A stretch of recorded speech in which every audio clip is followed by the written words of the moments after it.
우리가 쭉 그 1절부터 이제 6절까지 말씀에서는 성령께서 우리를 연합시켰다, 통일시켰다, 하나 되었다 이런 말씀이 계속 반복해서 나오는데 이제 갑자기 이제 7절의 말씀에 보면은 우리 각 사람이라고 하는 말이 나옵니다.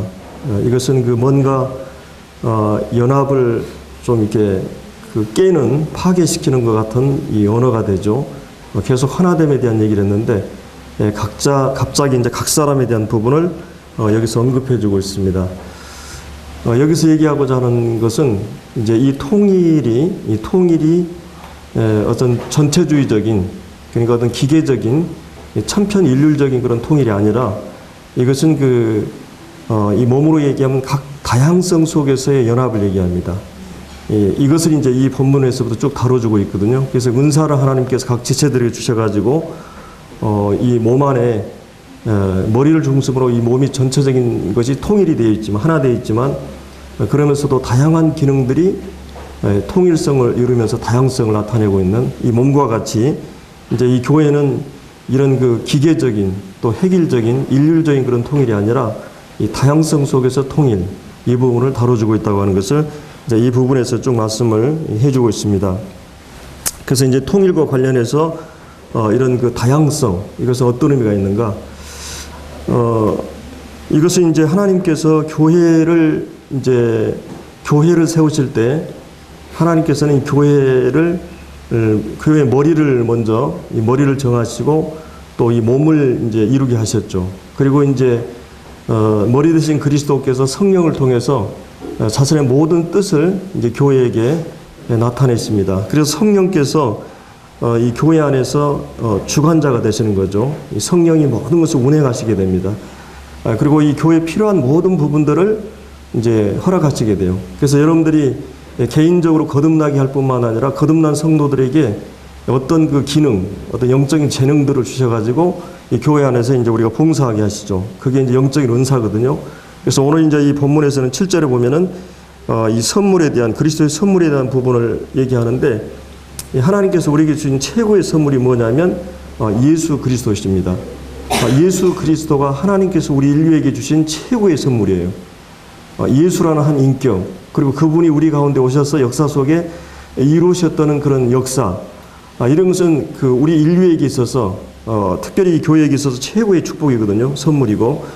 그런데 하나님께서 이제 예수 그리스도가 사역을 완성하시고 성찬하시면서 또 약속하신 게 있어요. 그게 바로 성령님이십니다. 그리스도의 사역을 완벽하게 우리에게 재현하시고 일깨우시고 또 그래서 이제 성령이 예수 그리스도에 대한 모든 것들을 밝히 우리 마음속에 이렇게 새기게 하고 일깨우시는 일들을 하십니다. 이 성령이 우리에게 주신 최고의 선물이에요. 우리가 그래서 이제 거듭났다고 했을 때 우리 인간 자체로 보면은 예수 그리스도가 없이는 절대로 우리 구원받을 수 없어요. 근데 구원받은 성도들이 구원받게 하는 역사나 구원받은 성도들이 하나님의 일을 제대로 수행해내는 모든 역사는 또 이 성령이 없이는 절대 불가능합니다. 그래서 이제 성령이 교회에 내주하셔가지고 이제 그 일들을 하시는 걸 볼 수 있는데 이 성경에 보면 항상 하나님의 역사는 하나님 편에서 역사와 인간 편에서 어떤 그 협력이 없이는 이루어지지 않습니다. 구약의 모든 역사를 보면 하나님께서 사람들을 이렇게 선지자를 보내서 말씀하신다든지 제사장들을 통해 역사하신다든지 하나님 홀로 역사할 수 있는 능력이 있지만은 하나님의 인류 역사에 하나님 자신의 역사를 이루실 때는 반드시 사람을 통해서 역사하시기로 작정을 하셨어요. 그래서 이제 구약의 모든 역사가 그렇고 예수님이라고 하는 인격과 몸을 통해서 이 몸을 통해서 하나님은 하나님의 모든 일을 역사하십니다. 그리고 이제 예수님이 떠나고 나서 예수님이 육체가 떠나고 나서 다시 세상에 몸을 두셨는데 그가 바로 교회예요. 그리고 이제 이 교회에 이 성령을 주셔가지고 성령을 통해서 교회를 이제 운영해 나가시는 걸 볼 수 있습니다. 그래서 이제 성령이 우리에게 그리스도가 최고의 선물이고 성령이 또 하나의 선물이고 또 우리에게 영생을 주셨죠. 하나님의 생명, 이제 하나님을 의식하고 감각하고 알 수 있는 영생을 구원을 선물로 주셨고, 그 다음에 이제 오늘 이 본문에 나오는 이 말씀은 이 거듭난 성도들에게 이 교회 안에서 봉사하도록 은사를 주셨어요. 그 은사가 바로 이제 오늘 핵심 주제인데 은사에 대한 부분을 쭉 얘기하고 있습니다. 그래서 이제 주님께서 이 교회를 이 땅에 두신 목적은 이런 목적이 있습니다. 하나님께서는 가장 영광스러운 분이십니다. 그러니까 하나님 자신이 어떤 분인 것을 우리는 이 창조를 통해서 다 드러내셨어요. 그래서 어떤 분이 얘기한 대로 하나님이 그분의 이 속성이나 성품이나 그분의 어떠하심을 그분의 영광을 이 세상 가운데 이 꽃들을 통해서 드러내셨다. 여러분이 꽃을 보면 얼마나 영광스러워요. 이 꽃을 하나 보면 우리의 마음이 막 굉장한 어떤 감동이 오잖아요. 꽃 하나를 보는데도. 근데 이토록 많은 꽃을 하나님이 허락하신 것은 하나님의 영광을 한 꽃에서 담을 수가 없어가지고. 그래서 이 하나님의 영광, 하나님 되심의 영광을 꽃이라고 하는 이 아름다움과 그분의 어떤 속성을 이 꽃이라는 다양성 속에다가 담기를 원하셨어요. 그래서 하나님께서 교회에게 하나님의 영광을, 하나님 되심의 영광을 이 교회라고 하는 각 지체들에게 은사를 주신 것은 꽃의 영광, 꽃을 통해서 영광을 드러내듯이, 그러니까 하나님의 통일성이라고 하는 것은 하나님의 어떤 하나님 되심의 본질의 통일성을 다양성 속에 드러내듯이 하나님은 이 교회라고 하는 다양한 지체들을 통해서 그분의 영광을 드러내기 원하셨어요. 그러니까 이제 이 성도들은 그럼 뭐냐? 하나님이 왜 그렇게 하신 목적이 뭐냐? 이게 쭉 이 본문에 나오겠지만은 그것은 우리가 이제 뭐 빛이 되자 소금이 되자 막 이런 얘기 하잖아요. 그것은 뭐냐면은 여러분이 빛이라고 하는 것은 고정돼 있어요. 빛은 돌아다니는 게 아니죠. 여러분이 가로등 같은 경우는 고정돼 있죠. 이 성경에서 얘기하는 이 등불이나 소금 이것은 고정돼 있습니다. 내가 직장 안에서 내가 고정돼 있어요. 그러면 그 사람들은 나라는 존재를 통해서 빛을 받는 거예요. 내가 어떻게 행하는 것 이전에 내 존재나 삶을 통해서 하나님 영광이 거기에 들어가 있는 거예요. 그러니까 내가 빛이 된다, 소금이 된다는 것은 내가 영적으로 충만해 있고 주님과 더불어 하나님 영광이 내 안에 들어가 있으면 내 존재나 삶은 그 자체가 영광이 되는 거예요. 내가 어떻게 행동하기 전에 내 존재 자체가. 그래서 하나님께서는 교회를 통해서 각 지체들을 통해서 흩어진 모든 곳에서 자신의 영광을 드러내기를 원하셨어요. 그래서 이제 이 교회를 통해서 하나님이 영향력을 드러내기 위해서 하나님 자신이 어떤 분인 것을 온 천하에 드러내고 싶은 하나님의 간절한 소원이 바로 이 본문 속에 드러나 있다고 하는 것입니다. 그래서 여러분들이 이제 꽃뿐만 아니라 얼굴이 얼마나 다릅니까? 하나님은 얼마나 풍성한 분인가? 하나님이 통일됐다고 하는 그 말이 자칫 우리는 하나님께서 굉장히 좁아 있는 것으로 생각할 수 있는데 하나님의 그 통일성이 다양성 속에 풍성하게 드러나 있다고 하는 것이에요. 여러분 봄, 여름, 가을, 겨울 계절마다 꽃이 다릅니다. 또 과일의 종류가 얼마나 달라요. 모양과 색깔, 맛, 그리고 이제 이 육고기나 쇠고기, 바다 생선 얼마나 그 맛이나 이런 것들이 다 다릅니까? 하나님께서는 고기하는 이 물고기라고 하는 통일성과 함께 물고기 안에 있는 얼마나 다양한 그 맛과 색깔과 모양들이 있습니까? 하나님의 어떤 하나님 자신의 그 통일성과 그분의 그 다양성 속의 풍성함을, 그래서 우리가 이 교회에 와서 이런 풍성함을 느끼는 거예요. 이 다양한 얼굴, 다양한 은사, 다양한 영광들. 주님이 꽃밭에 가서 획일적인 꽃이 아니라 다양한 꽃을 통해서 풍성함을 이게 경험하듯이 하나님이 다양함 자체로 끝나는 게 아니라 얼마나 풍성한가를 보여주기 위해서 하나님은 교회 안에서 다양한 그런 개인과 다양한 은사들을 하나님이 허락해 주셨다고 하는 것입니다. 그래서 이제 우리가 이제 이 본문을 통해서 이 하나님의 자신의 영광을 이제 드러내기 위해서 이 7절에 보면 각 지체들에게, 각 사람들에게 그리스도의 선물을 주셨어요. 이 분량대로라는 말은 같은 말씀을 전하는 사람이지만 말씀 사역이지만 또 분량이 달라요. 분량의 크기나 깊이나 이게 다 다를 수 있습니다. 그러니까 이 분량이라고 하는 것은 다 다를 수 있는데 하여튼 하나님이 모든 성도들에게 선물을 주셨어요. 은사를 주셨어요. 그래서 우리 가운데는 구원받은 성도라면 은사가 없는 성도가 없어요. 나는 은사가 없다, 이것은 무식한 말이에요. 내가 은사가 무엇인지 모른다, 이 말은 정확한 말일 수 있어요. 내가 아직 아이가 태어났는데 이 분명히 하나님께서 이 사람에게 재능을 주셨어요. 누구에게나 재능을 주셨어요. 저도 우리 아이들을 키우면서 하나에게는 이런 그 재능을, 하나에게 이런 재능을 키워보면서 확인이 되더라고요. 분명히 하나님이 그들이 태어날 때 육신의 생명에 이 재능을 주셨어요. 근데 여러분이 거듭날 때도 동일하게 이 은사를 주십니다. 그리고 우리 가운데 은사가 없는 사람 하나도 없어요. 근데 문제는 은사라고 하는 걸 생각할 때 항상 드러나는 은사를 생각을 해요. 뭔가 이렇게 앞에 나가서 말하고 드러나는 쪽이 은사. 그 전부 다 입이 되고자 하는 그 경향이 있죠. 그럼 하나님께서는, 제가 이제 우리 문영재가 이제 몸이 안 좋아가지고 병원에 이제 왔다 갔다 하면서 얼마나 이 작은 기능이 중요한가. 이 작은 기능이 얼마나 중요한가. 신장이라고 하는 가장 적은 기능들이잖아요. 취장이나 신장이나 뭐 이런. 근데 이런 기능들이 고장이 나면 회복이 잘 안 됩니다. 그리고 이런 장기들은 굉장히 중요해요. 섬세하고. 이 다른 예를 들어서 뭐 위라든지 간이라든지 이런 경우는 뚝 잘라서 이렇게 해도 다시 재생이 되기도 하고, 이렇기도 하거든요. 근데 이 작은 장기들은 취장이나 신장 같은 경우는 이 고장이 나면 회복이 잘 안 되는 굉장히 섬세한 기능들입니다. 그만큼 중요해요. 이 몸의 모든 노폐물들을 다 걸러주고 그러기 때문에 그 기능이 되지 않으면 몸이 이상이 오는 거죠. 그래서 이 여러분들 가운데서도 드러나지 않으면서도 조용히 침묵하면서도 교회 안에서 조용히 기도하면서 자리를 지켜주는 성도들이 얼마나 중요한 그 지체들인지 몰라요.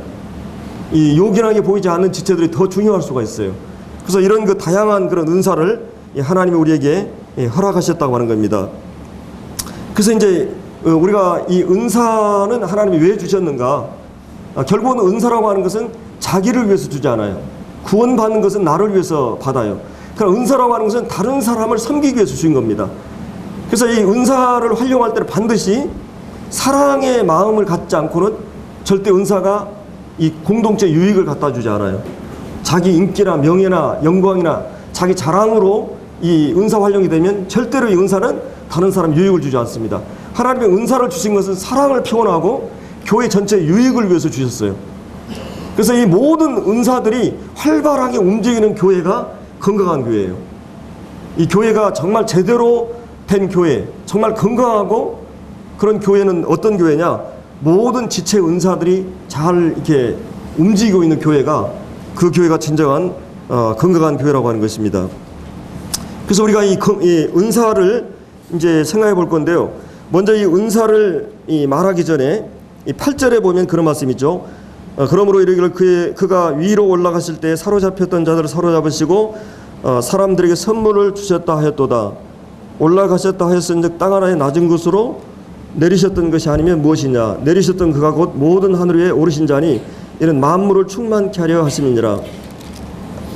원래 이 7절하고 10절이 연결됩니다. 여기서 이제 8, 9절은 마치 그 괄호 속에 들어가는 말이에요. 그러니까 이제 7절에 하나님이 각 사람에게 그 그리스도의 선물, 은사를 분량대로 이제 은혜를 주셨는데 그 은사를 주신 목적이 뭐냐?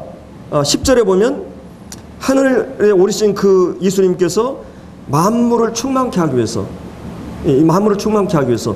그럼 왜 8, 9절에 나오는 이 구절이 들어가야 했을까?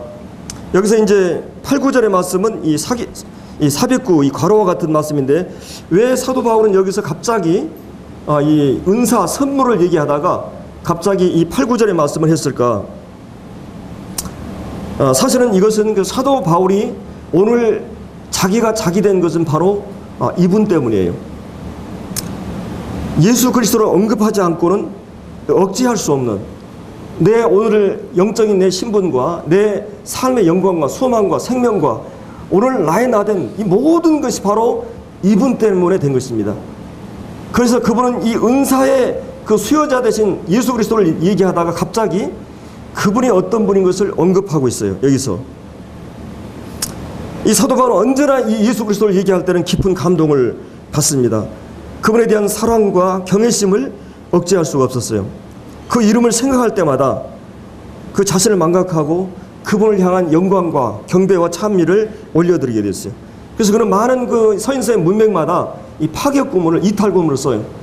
그분을 얘기하다 중단하고 그분을 찬양하고 그분이 어떤 분인 것을 잠시 또 얘기하고. 그래서 이 본문 가운데서 바로 이 교회의 머리가 되시고 이 은사의 수여자 되시는 바로 이 예수 그리스도, 그분이 어떤 분인 것을 오늘 이제 8, 9절에서 이렇게 말해 주고 있습니다. 그래서 여기 이제 중요한 이 말씀이 이 8절에 보면은 이 올라가셨다는 말씀이 나오죠. 그러면서 이 9절에 보면 올라가셨다 하였은즉 땅 아래 낮은 곳으로 내리셨던 것이 아니면 무엇이냐. 다른 말로 하면 이것은 예수 그리스도가 하늘의 영광의 보좌에서 인간의 몸을 입고 우리 가운데 내려오셨다는 말이에요. 그리고 그분이 다시 하늘에 오르신 사건을 얘기해요. 이거를 예수 그리스도의 유턴 라이프라고 그러죠. 하늘에서 내려오셨다가 하늘로 올라가신 이 놀라운 부분을 얘기하고 있습니다. 사실은 그러면서 구약 시편 68편을 인용하고 있거든요.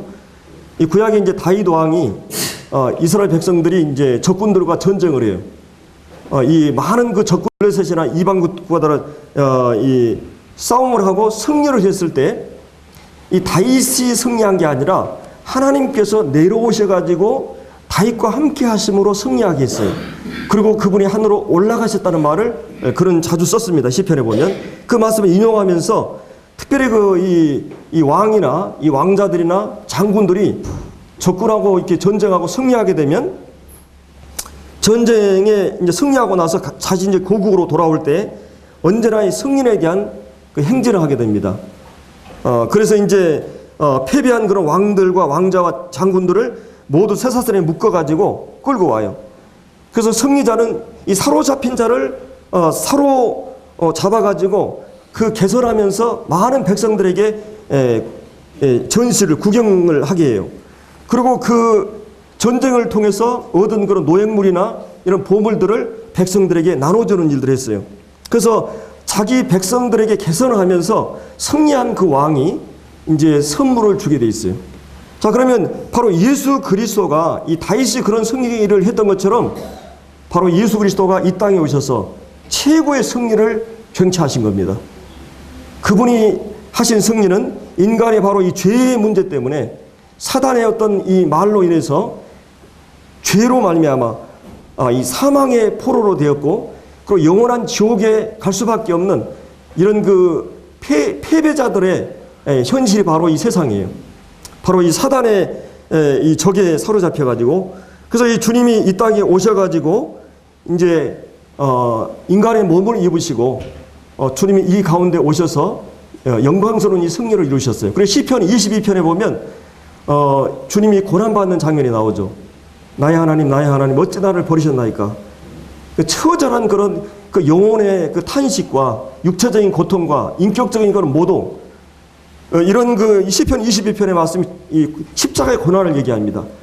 그리고 시편 23편은 그 예수 그리스도의 이 승리로 말미암아 이 주님이 나의 선한 목자가 되셨다. 그래서 구원받은 성도들은 매일 오늘의 현실에서 주님은 나의 선한 목자가 되셔서 나를 인도하시고 나를 공급하시고 보호하신다. 그리고 시편 23편에 이제 우리가 잘 아는 주님의 놀라운 승리에 대한 노래가 나옵니다. 문들아 너희 머리를 들지어다. 영원한 문들아 들릴지어다. 영광의 왕이 들어가시로다. 영광의 왕이 니시뇨. 만군의 여호와께서 곧 영광의 왕이시로다. 이게 시편 24편이에요. 예수 그리스도의 고난과 그분의 부활과 그리고 그분이 우리의 선한 목자가 되시고, 그리고 영광스러운 이 부활을 통해서 승리하는 개선을 얘기하고 있는 시편 24편입니다. 그래서 주님이 이런 그 정사와 권세를 이 벗어버리고 십자가로 승리하셨다. 골로새 2장 15절에 말씀 나오죠. 그러니까 주님의 죽음을 통해서, 주님의 부활을 통해서 정사와 권세, 이 마귀의 이 권세를 이겼다는 말이에요. 이 벗어버렸다는 말은 정사와 권세, 우리의 이 싸움의 대상인 사단의 모든 그 무장해체를 시켰다는 거예요. 여러분이 그 마귀가 무기가 없다, 완전 무장하는 모든 걸 해체했다, 전쟁에서 군인이 무장해체했다고 하는 말을 우리 형제들은 잘 할 거예요. 무장해체했다. 싸울 수가 없는 거예요. 무기도 없고 아무것도 없어요.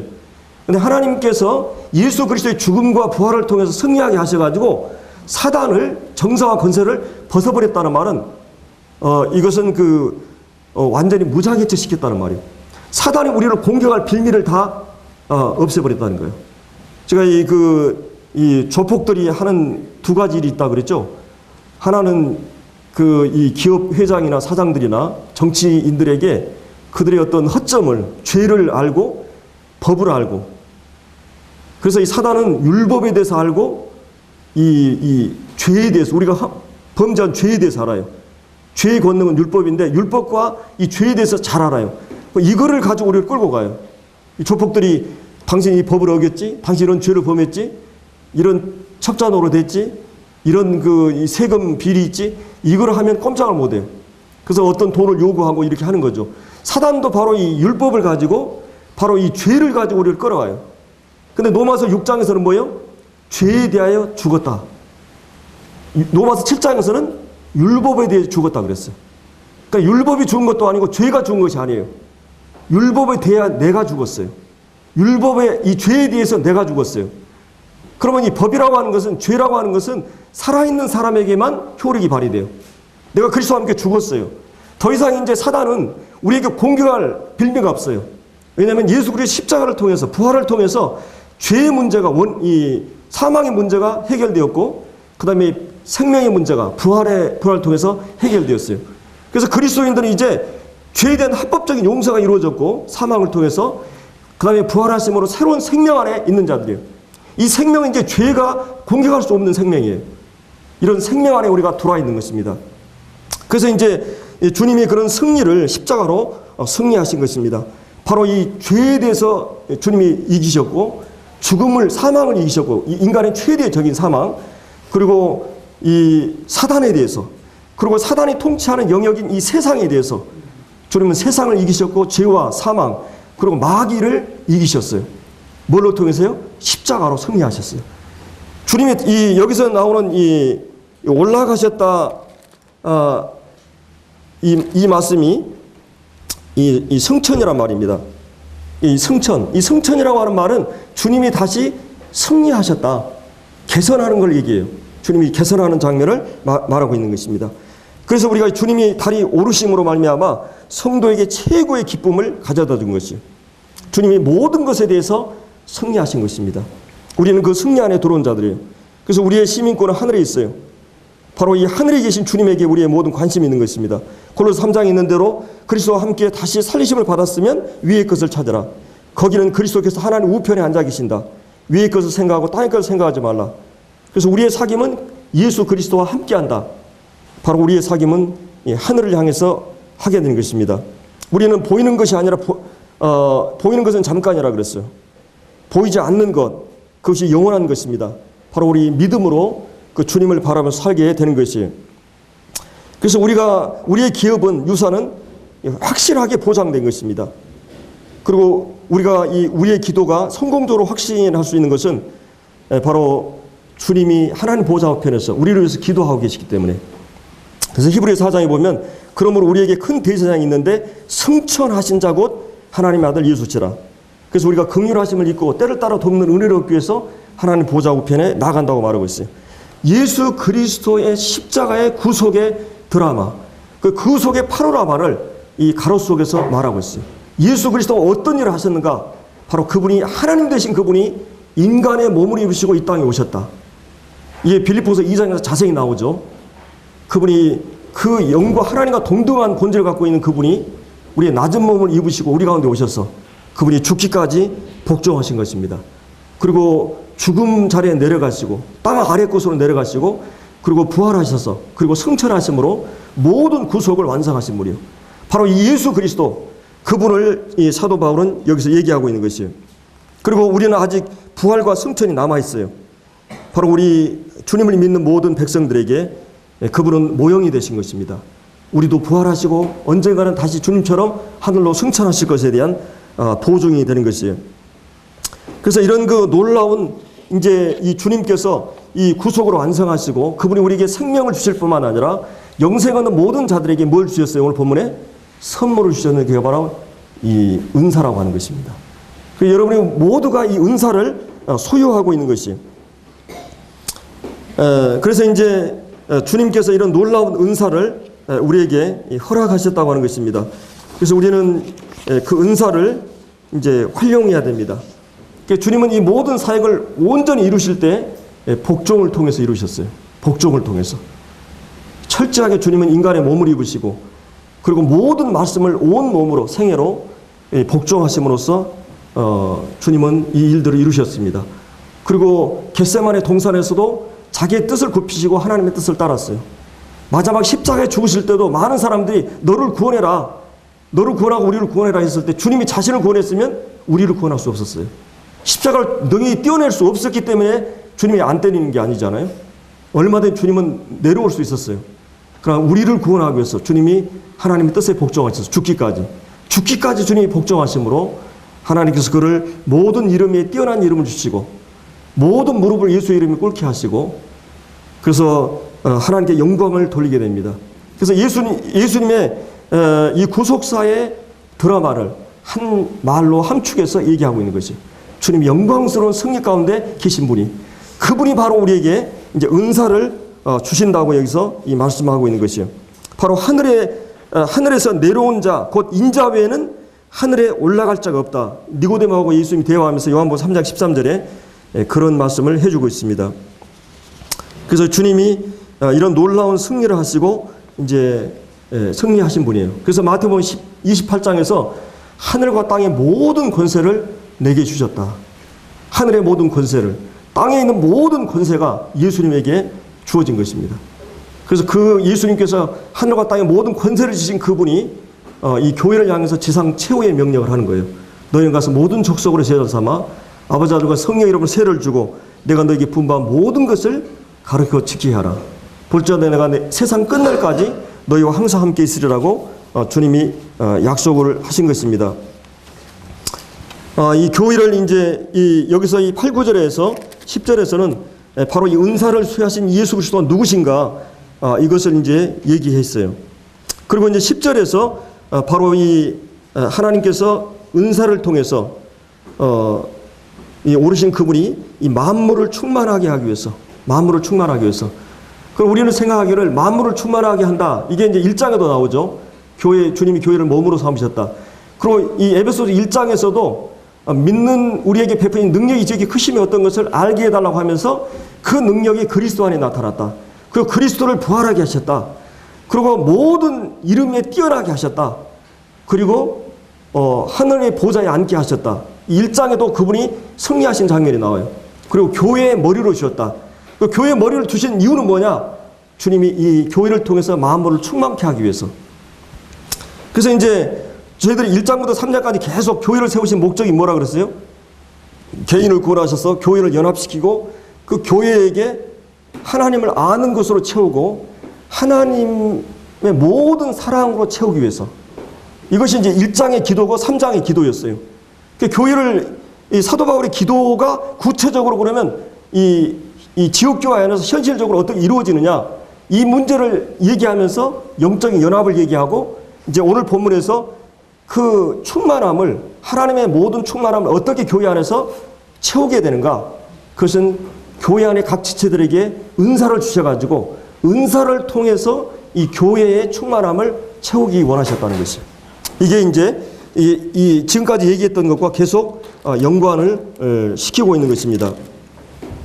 자, 그러면 이제 여기 11절에 이제 은사의 종류가 나오죠. 우리가 이제 7절에서는 은사의 보편성, 구원받은 성도들에게 누구나 다 은사를 주셨다. 이걸 이제 우리 생각해 봤고, 이 8, 9, 10절에서는 은사의 수혜자 되신 그분이 어떤 분인가? 여러분에게 생명을 주시고 영적인 재능을 주신 그분이 어떤 분인가? 그래서 여러분들이 그 재능을 영적인 재능을 아는 것이 얼마나 중요한지 모릅니다. 은사 발견이 얼마나 중요하냐면 자기의 정체성을 발견하게 돼요. 내가 누구인가? 내가 이제 하나님의 자녀로서 어떻게 살아갈 것에 대한 이 남자들이 가장 힘든 게 뭔지 아세요? 남자들이 가장 힘든 게 일이 없는 것이에요. 일이 없는 것이에요. 그렇죠? 여러분이 그래서 이 화가들이 역사적으로 가장 아름다운 장면을 생각할 때 노동으로 했어요. 남자들은 일이 있어야 됩니다. 일이 없는 것처럼 사람들이 공허하고 만족을 못해요. 일이 있어야 됩니다, 남자는. 근데 여러분들이 지금 교회 안에서 여러분이 일이 있습니까? 교회 안에서도 하나님이 일을 위해서 은사를 주셨어요. 세상 가운데 평생 살아가도록 여러분 어떠한 형태로든지 여러분은 태어난 이상 이제 남자는 평생 일하며 살게 돼 있어요. 하나님 그렇게 만들어 놓으셨어요. 그리고 그 일을 통해서 보람과 만족을 느끼고 행복을 느끼고 가족을 이렇게 부양하게 돼 있어요. 남자들은 일이 없는 것처럼 고통스러운 게 없어요. 근데 영적인 여러분의 일이 있습니까? 영적인 일이 없어도 굉장히 고통스러워요. 정말 이 은사가 있다고 하는 건 자기 정체성을 발견하게 되고 자기 소속감 그리고 자기의 가치 있는 존재인 걸 알게 돼요. 사실 가치감을 느껴야 돼요. 내가 쓸모없다. 쓸모없다는 이 말처럼 이 무서운 욕이 없잖아요. 내가 쓸모없는 자라고 하는 것처럼 자살 충동을 일으킨 게 없어요. 거의 뭐예요? 교회 안에서도 내가 쓸모 있는 가치 있는 존재, 가치감, 정체성. 그리고 이제 하나님께서는 이 몸을 통해서 예수 그리스도의 머리 있는 몸을 통해서 모든 행정을 집행하셔요. 하나님 뜻을 완전히 이 몸을 통해서 수행하신다는 거예요. 근데 이 몸 안에 각각 하나님이 주신 그런 그 은사가 없다면 하나님 뜻을 수행하는 데 있어서 제대로 이루어지지 않는 거죠. 그래서 하나님 뜻을 실현하는데 이 바로 은사가 필요해요. 그래서 이제 저도 제가 이 사역을 하면서 가장 기쁜 것은 하나님 제게 주신 은사를 통해서 전도의 은사를 통해서 구원받은 역사가 일어날 때, 제가 말씀 사역을 하는데 말씀 사역을 통해 성도들이 변화될 때, 저는 지금 우리 성도들이 이제 빈자리도 있지만은 그것 때문에 제게 가장 고통스러운 시간들이었지만 또 몇 명의 구원받은 성도들 때문에 살맛이 나요. 마치 가정에 새로운 아기가 출생했을 때 그 가정이 가장 큰 기쁨처럼 제 마음을 가득 채우고 이 생명 때문에 내가 흥분시키고 그것 때문에 살맛이 나게 하는 것, 그것이 바로 새로운 생명들 때문에 그래요. 내 사역을 통해서, 내 은사를 통해서 그들을 섬김으로 그들이 조금씩 변화되고 그들이 그 하나님 말씀에 대한 갈망을 채워줄 때 저에게 가장 큰 기쁨이 되는 것이요. 그래서 이 은사라고 하는 것은 우리에게 정말 행복한 내가 정말 주님을 위해서 할 수 있는, 억지로 하는 것이 아니라 여러분이 재능이 없거나 억지로 하는 것은 1시간 만에도 얼마나 힘듭니까? 그러니까 여러분이 하고 싶은 일, 은사는 그렇습니다. 내가 즐겨 하고 싶은 일, 그 다음에 내가 그것을 했을 때 그 좋은 결과가 나타나는, 하고 싶기도 하고 좋은 결과가 나타나는 것이 이 은사의 이제 특징인 것을 보게 됩니다. 그래서 이제 은사라고 하는 것은 자기가 이제 그렇게 함으로써 행복감을 느끼고 만족감을 느끼고 또 그걸 통해서 정말 사용된 것 때문에 얼마나 감사가 돼요. 어떤 분이 그런 말 했죠. 20kg 돌덩이를 할머니에게 지라고 그러면 1시간 저도 힘든데 20kg 되는 손주를 등에 얹으면 몇 시간이라고 흥얼거리면서 한다고. 바로 이 사랑의 힘이, 하나님이 은사를 주실 때 사랑과 함께 은사로 사용해야 됩니다. 그리고 그 은사를 활용할 때 우리는 얼마나 즐거움과 기쁨이 있는지 몰라요. 그래서 이 교회 안에서 은사를 발견하는 것은 정말로 중요합니다. 물론 그래서 은사를 발견하기 위해서는 먼저 학습이 필요해요. 은사가 무엇인가? 충분히 우리가 공부가 필요하죠. 그리고 은사를 위해서 기도해야 됩니다. 그리고 내가 여러 가지를 한번 시도를 해봐요. 이것도 해보고 저것도 해보고. 나도 즐겁고 다른 사람도 즐거워야 은사예요. 예를 들어 제가 음악에 대해 굉장히 좋아해요, 저는. 근데 제가 음악 재능은 좀 떨어져요. 그러면 은사는 아니에요. 내가 좋아해도 다른 사람이 효과가 반응이나 열매가 없다면 은사가 아닙니다. 그래서 이런 그 은사라고 하는 것은 반드시 학습을 통해서, 기도를 통해서, 그 다음에 실험을 통해서 내가 이렇게 해보게 되면 우리 어린아이들이 이 아이가 무슨 재능을 가지고 있는가 여러 가지 시켜보죠. 그러면 이제 뭐 초등학교 때, 중학교 때, 고등학교 때 되면 서서히 드러나게 돼 있어요. 아, 얘가 뭘 좋아하고, 뭘 잘하고, 뭘 즐거워하고 하면 효과가 나타나고 시간 가는 줄 모르고 즐거워하면서 하는가. 이런 것들은 이제 금방 알 수 있어요. 그것이 재능이 되고 적성이 되는 거죠. 그거를 발견해서 전공을 하고 그걸 가지고 평생 직업으로 나가면 그 효과가 배나 나타나게 되죠. 그래서 하나님께서 주신 은사를 우리는 발견해야 돼요. 예, 이것이 이제 굉장히 중요한 것입니다. 그리고 은사는 반드시 열매가 나타납니다. 반응이 나타나 있어요. 아무리 열매가 없다. 전도 은사가 있는데 전도 열매가 없다. 그런 은사가 아니라고 확실히 우리가 볼 수가 있는 것입니다. 그래서 우리가 은사 발견은 이렇게 중요하고 또 우리가 어떻게 은사 발견하는가 이런 부분을 살펴봤는데 오늘 이제 이 본문에서는 이제 은사의 종류에 대해서 말해주고 있습니다.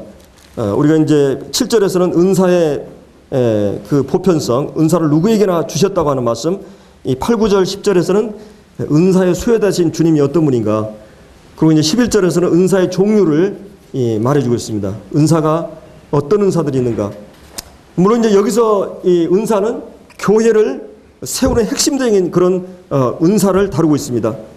교회 성장을 위해서 꼭 필요한 주도적인 은사가 여기에 주어지고 있어요. 리더십의 은사고 직분과 관련된 은사예요.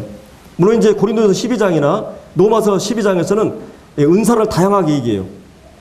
여러분들이 외우기 쉽게 고린도전서 12장, 로마서 12장, 에베소서 4장, 베드로전서 4장 은사장들이에요. 신약성경에 4군데 은사가 나오거든요. 그 은사를 다 이렇게 분석을 해보니까 정확하게 19가지가 나와요. 한 22여 가지가 나오는데 물론 은사는 그 이상 더 많을 수 있어요. 우리 성도들의 숫자만큼 은사가 될 수 있어요. 물론 이제 크게 은사는 2가지로 말하는 말의 은사와 봉사하는 은사로 이제 분류할 수 있어요.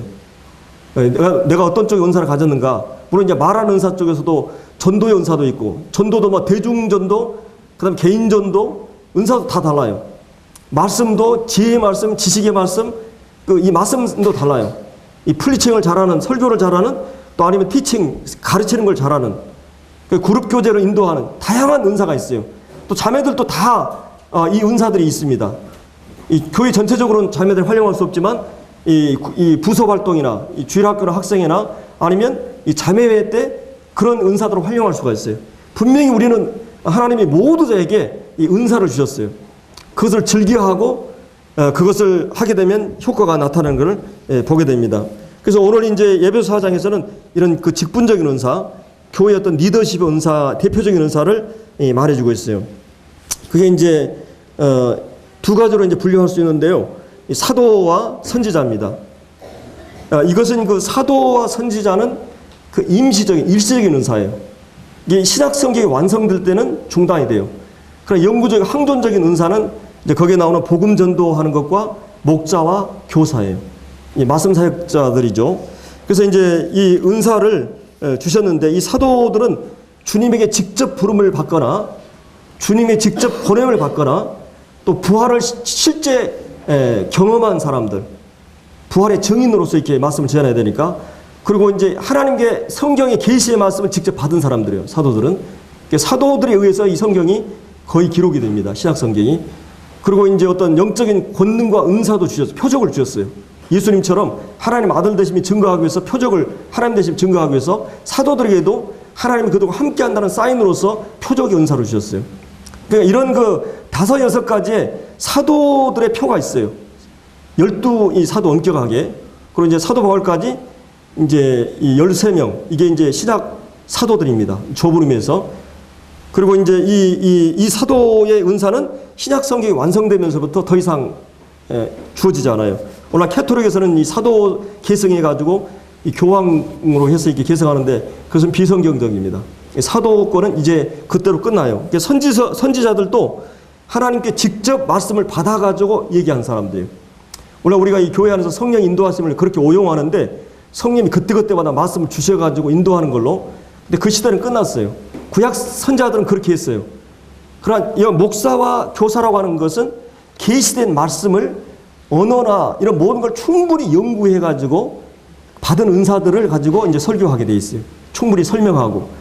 이게 이 신학교에서는 이런 은사가 주어졌어요. 선제 은사로는 굉장히 직관적이고 계시가 주어져요. 하나님 말씀을 줘요. 그럼 그 말씀을 바로 이게 던지고 하는 은사들이에요. 영감을 직접 받고 계시를 받아가지고 하는. 이 빌립에게도 그 네 딸이 있었죠. 선지자들. 그리고 이제 이 안디옥 교회 보면 흉년 난다고 그런 이 선지자들이 나타나가지고, 그리고 이제 이 안디옥 교회도 이 바울과 바나바 외에도 선지자들이 3명 있었죠. 선지자들이. 그래서 이제 이런 그 선지자가 신약 교회 안에서도 구약이 아니라 있었어요. 그래서 이제 에베소서 2장 우리가 한번 2장 20절에 우리 그 말씀 봤죠? 이제 교회의 터는 사도들과 선지자들의 터 위에 세우심을 입었다. 바로 사도들의 주님에게 받은 계시, 선지자들의 계시 받은 그 계시로 우주적 교회의 기초가 이들에 의해서 형성됩니다. 초대교회가. 근데 기초가 끝나면은 사도 선지자는 사라져요. 이제 이 은사는 사라진 은사라고 이렇게 이제 볼 수가 있습니다. 그래서 이제 여기에 어떤 분은 그 네일 스테트만이라는 분은 이 몸의 네 가지 시스템을 이렇게 얘기해요. 사도는 골격계통이다. 선지자는 신경계통이다. 메시지를 전달하는. 그리고 전도는 소화계통이다. 왜냐하면 밖에 있는 음식을 안으로 해가지고 소화시켜서 몸으로 흡수시키니까 구원받지 않은 사람들을 복음 전해가지고 몸에 흡수시키는 일을 하죠. 그 다음에 목사와 교사는 순환계통이다. 그래서 이 몸의 심장의 모든 피가 이 산소와 피를 통해서 영양을 공급하듯이 목사와 교사는 말씀을 먹이는 일을 합니다. 그래서 우리가 교회 안에서 이 말씀의 꼴을 먹이는 일들이 얼마나 중요한지 몰라요. 이거는 교회 목회자와 교사들에게 주신 은사예요. 여러분들이 이 오해를 하고 있는데 뭐 우리 교회는 형제들이면 누구나 앞에 나가서 말씀할 수 있다. 이게 성경 몇 장 몇 절이 있어요? 이 성경에 없는 말입니다. 이 성경에서는 분명한 은사가 있고 그 은사가 확인됐을 때 직분을 하는 거예요. 직분이라고 하는 공식적인 거예요. 그러니까 은사가 없는 사람 절대 이 강단에서 가르칠 수 없어요.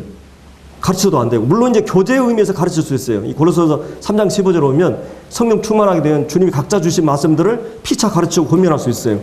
그러나 공식적으로 직분으로서 그래서 이 예수님께서도 베드로에게 내 양을 먹이라 이렇게 말씀하고 사도 바울이 사도행전 20장에서 이 말씀을 통해서 이 감독들에게 이 말씀을 꼴을 먹이라 그래요. 사도 바울이 이 목회서에서 디도에게 계속 말씀 사역에 대한 얘기를 합니다. 이것은 목회자들에게 영혼의 목자들에게 말씀을 꼴을 먹일 수 있는 공식적인 은사를 얘기해요. 공식적인 직분이에요. 그러니까 그 사람이 은사가 있어도 이 구원받고 나서 그 말씀의 은사가 있을 수 있어요. 예를 들어 우리 오종기 씨 구원받았는데 말씀의 은사가 있어요. 아직 드러나지 않았어요. 근데 5년 10년 되면 드러날 수 있어요. 바로 이 말씀 가르칠 수 있어요? 그런 충분한 시간을 통해서 그 인격이나 은사가 개발돼가지고 이제 한 10년 정도 돼서 드러났을 때 그때 교회는 그 사람을 그 직분을 맡기는 것이에요. 이제 직분이라고 하는 공식적인 사람이에요. 예를 들어서 우리가 스포츠 선수나 연예인들이 정치인들이 공인들이잖아요. 그 사람은 도덕적으로 실수하거나 어떻게 하면 금방 드러나 버려요. 그만큼 인격이나 삶이 흠이 없어야 돼요. 가정 문제나 직장 문제나 교회 생활에 있어서 본이 돼야 돼요. 그 본이 안 되면 공적인 인물이 될 수가 없어요. 금방 그 연약한 놈이 그거에 드러나면 공적인 사역의 효과가 떨어져 버리는 것이죠. 그래서 이런 그 분명한 은사가 확인되고 그 다음에 인격이 확인되어 가지고 직분을 행할 수 있는 이런 리더십을 행할 수 있는 공식적인 은사예요, 이게. 그래서 이 교회에 필요한 꼴을 그들을 통해서 먹이십니다. 그래서 이제 이거를 우리 모임의 이제 200년 역사 가운데 초기에 이 모임의 형제들은 장로 체제가 없었어요. 제가 이번에 이제 알렉산더 스트라우크 형제님 그 4세대로 이렇게 구분해서 초기에는 다 형제 체제로 움직였습니다. 다 그냥 말씀 나오는 거 그랬어요. 근데 말씀을 연구하고 보다 보니까 이게 성경과는 다른 거예요. 그래서 그때부터 이 성경에는 분명한 리더십 체제가 있고 장로 체제가 있다. 그래서 우리 그 형제님이 이 장로직에 대한 책을 이렇게 두꺼운 책을 하나 썼죠. 그래서 미국에 이제 그 모임에 성공적으로 지금 거기 한 600명 이상 성도들이 모이는 곳인데 이번에도 이제 전주에 일주일 동안 그 세미나를 제가 이제 듣고 왔었습니다. 그래서 이제 교회에는 반드시 이게 공식적인 은사가 여기 이제 11절에 드러나고 있음을 이제 보게 됩니다. 그리고 이제 마지막으로 12절에 보면 그 이 은사를 주신 목적, 이런 공적인 은사를 주신 목적은 성도를 온전케, 옛날 개혁에는 뭐라고 나왔어요? 성도를 온전케 하며 그랬어요. 그러면 은사의 목적이 세 가지가 될 수 있어요. 성도를 온전케 하고 봉사일을 하게 하고 그리스도의 몸을 세우게 하기 위해서. 근데 이것이 원어에 잘못되는 거는 이제 지금 여기서는 번역을 잘 해놨죠. 12절에 성도를 온전케 하여. 그러니까 그 사람이 성숙하게 함으로써 봉사 일을도 하고 그리스도의 몸을 세우게 하는 일을. 목적이 다르죠. 그 사람을 개인 말씀을 꼴을 통해서 그 사람이 영적으로 성숙하게 되면 교회의 모든 봉사에 참여하고 그리스도의 몸이 그래서 세워져 가는 것입니다. 그래서 이런 그 목적을 위해서 이 은사를 주셨다고 하는 것을 살펴볼 수가 있습니다. 그래서 다음에 나머지 부분을 하기로 하겠습니다. 기도하고 마치겠습니다.